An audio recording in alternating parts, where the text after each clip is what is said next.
नवरात्रीत उपवास का केला जातो? देवीची भक्ती शुद्ध मनाने करणे. उपवास केल्याने मन, वाणी आणि शरीर शुद्ध होतं.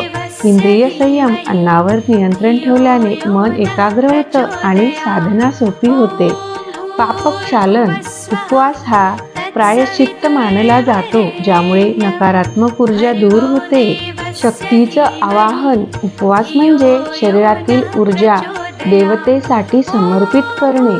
कारण या काळात ऋतू बदल होतो. उपवासामुळे शरीराचं डिटॉक्सिफिकेशन होतं. पचनसंस्थेला विश्रांती, हलकं सात्विक अन्न घेतल्याने पचन सुधारतं.